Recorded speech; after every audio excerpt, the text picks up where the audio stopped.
love rights, but hate compassion.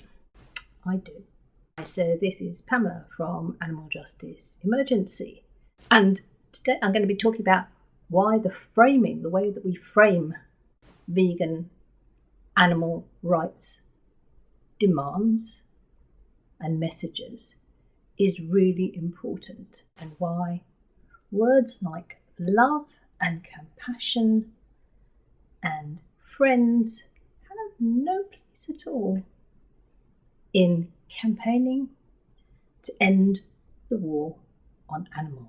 Yeah, it's probably going to annoy some people. This came about because I was thinking about rights versus welfare and the language used to define rights versus welfare. Having an interesting Zoom chat with the Animal Rights Show, and they were pointing out that a lot of the framing of vegan activism at the moment is really kind of like welfarist and talking about things like cruelty and improving conditions for other animals. Basically, a lot of organisations and a lot of groups that would say that they're activists and maybe campaigning for animal rights are actually not. Some of the larger organisations and a lot of the more grassrootsy kind of, or a lot of the franchised kind of activists, I'm not quite sure what they're campaigning for. They always talk about love and they talk about compassion, and there's always the friendship thing, which is talked about a lot, and the concept of rights and the concept of justice is actually nowhere on the table. Why is this important? It's fundamentally important. Imagine, for example, that you're campaigning for social justice for, say, Black Lives Matter, or for gay rights, or refugee rights. But instead of campaigning for gay rights, or refugee rights, or women's rights, you're campaigning for compassion for gay people, or compassion for women. How about friendship with Black people? How about we just all love each other? Just getting this lovey, happy sort of, morass. And then everything's solved, isn't it? If we all love, some of my best friends are gay, some of my best friends are Black people. People actually say this as though it's solving problems. And it isn't really, it's part of the problem. Supposing we were talking about workers' rights. We weren't talking about workers' rights. We were talking about how we should love workers, how we should be friends with other workers, maybe like nurses and the health service. Rather than saying they've got a right to a decent sort of like income and working conditions, we're just talking about let's have compassion for them. Maybe we're going to clap for them as well, yeah?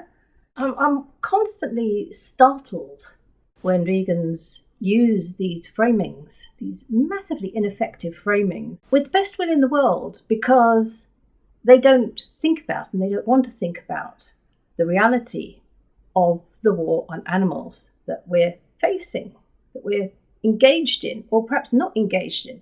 Perhaps we're just running around the perimeters, maybe doing a bit of chalktivism, sticking stickers on. And I know I've done that as well, but it's not the only thing to do. What we need is a strategy, whether that's grassroots activism or something bigger, or both, can be, as well as walking and chewing gum. To just keep on doing the same sort of activism, so often performative, is that really, really seriously going to make a difference? And if you think it's going to make a difference, can I please see the theory of change that you're using? And unfortunately, the answer is going to be, no, I can't see the theory of change that you're using because there isn't one. Why is that important? There are two reasons why these love, friendship, compassion framings, as opposed to respect, justice and rights framings, are important. If vegans want to be taken seriously by any other sort of like social justice movement, we've just got to start to reframe the words in a serious, grown-up and adult way. Because otherwise we delegitimize ourselves. And at the moment what it seems to be is a lot of vegans are so basically scared of upsetting anyone. We're challenging the dominant culture. We're challenging a dominant paradigm of human supremacy and speciesism. People are going to get upset. They are bound to get upset.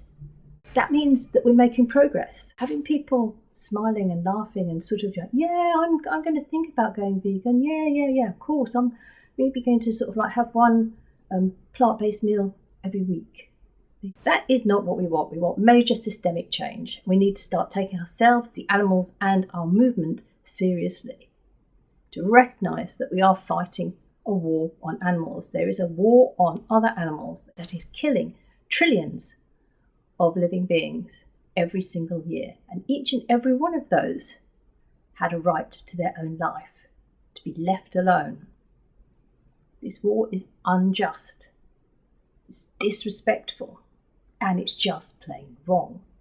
Is it doable for vegans to come up with an actual coherent theory of change? Well, other social justice movements think about how they're going to create change. It may involve legal things, it may involve shutting down certain industries.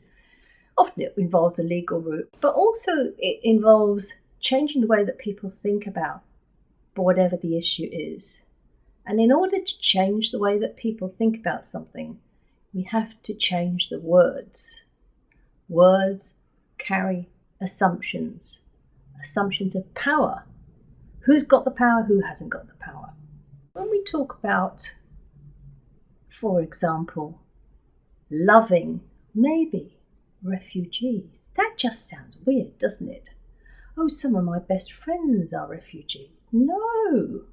What we want is justice for refugees. We want justice for abused women.